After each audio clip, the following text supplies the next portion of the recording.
Hello students, in this video class of sociology, I will be discussing a question which has been asked in OPSC Civil Service written exam in context of paper 2 sociology. The question is, social factors impede or aid women's participation in political domain in India. Question was asked in 2017 UPSC written exam. Same question may be also asked in UPSC Civil Service Paper 2 Sociology written exam.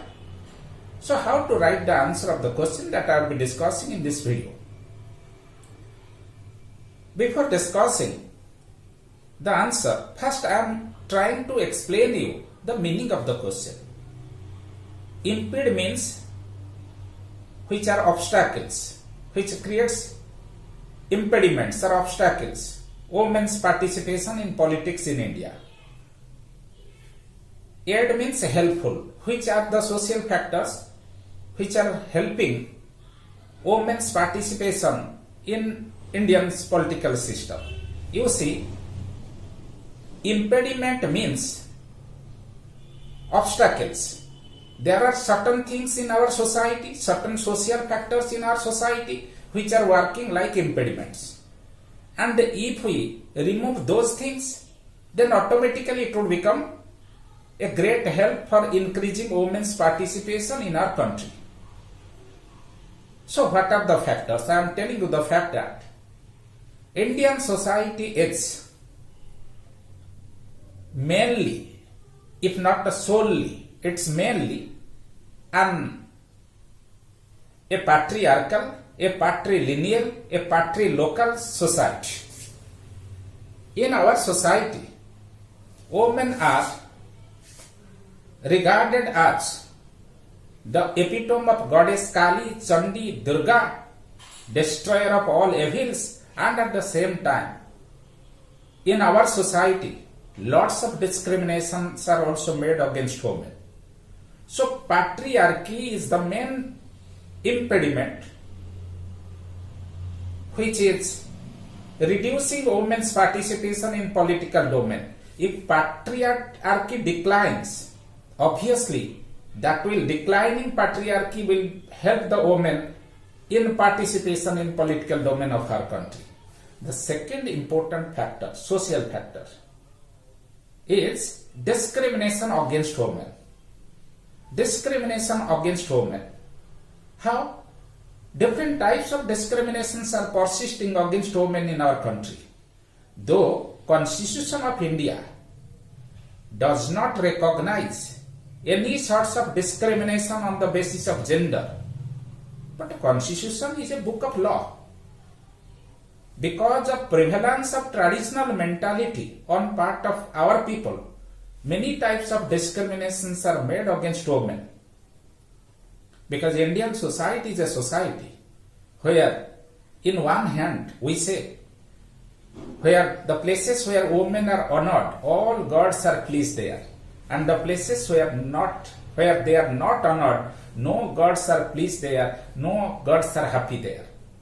Though theoretically we are saying like this, but we know that practically in our domestic life, in our public life, certain mild form of discrimination against women is persisting.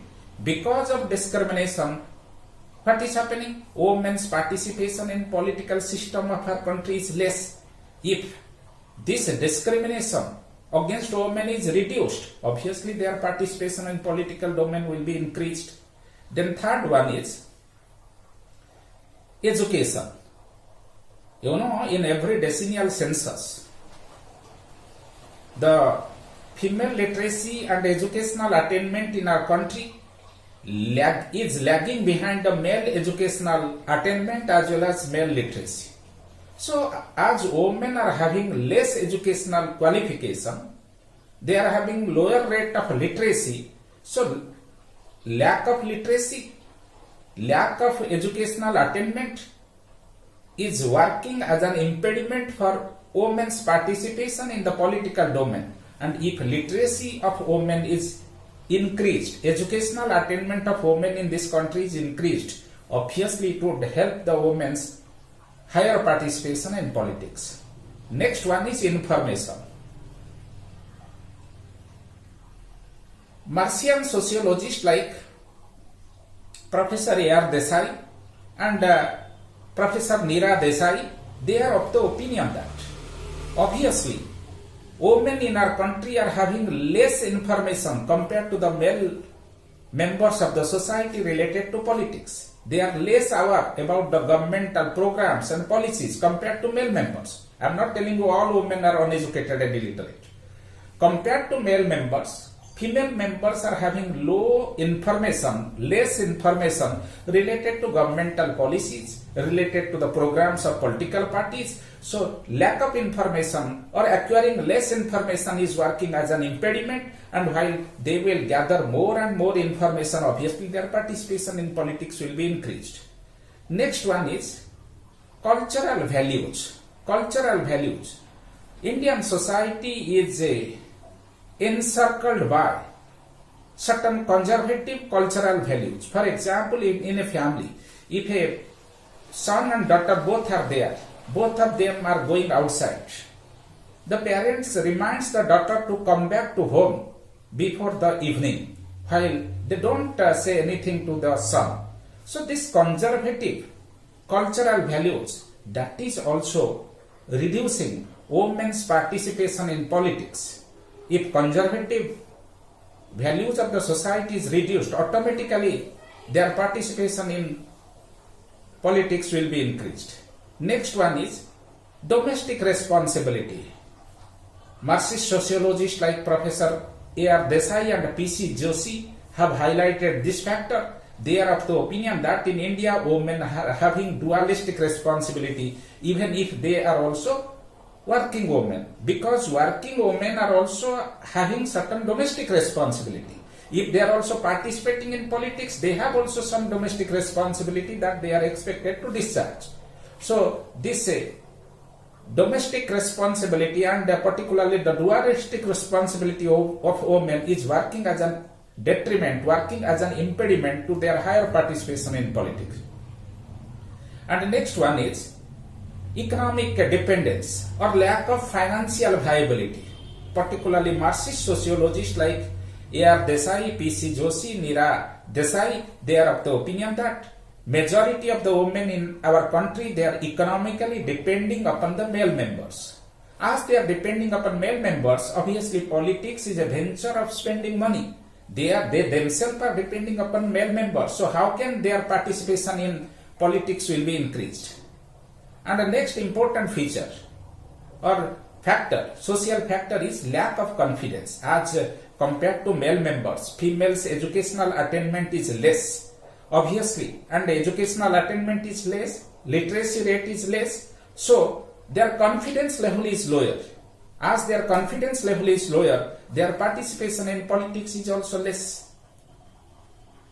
And the last factor that functional sociologists like Professor M.N. Srinivas have discussed, that is exclusion of women from religious leadership.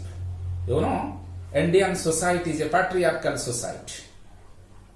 In different religions of this country, the top religious authority is a male member, not a female member. It may be Hinduism, it may be Islam, it may be Christianity, it may be Buddhism, Jainism, Sikhism, Zoroastrianism, or any other religion. So as the women are not having religious leadership, obviously, during the time of election, obviously the religious leaders, they also influence, they mount pressure upon different political parties directly or indirectly for giving, for making path clear for some politicians to be elected or to give party ticket. As women in this country are lacking religious leadership, that's the reason their rate of participation in the domain of politics is also less. This is all about the answer of the question, that is the social factors which impede or help towards participation of women in the political domain of India. Let me wind up my class right now. Wish you all the best. Thank you a lot.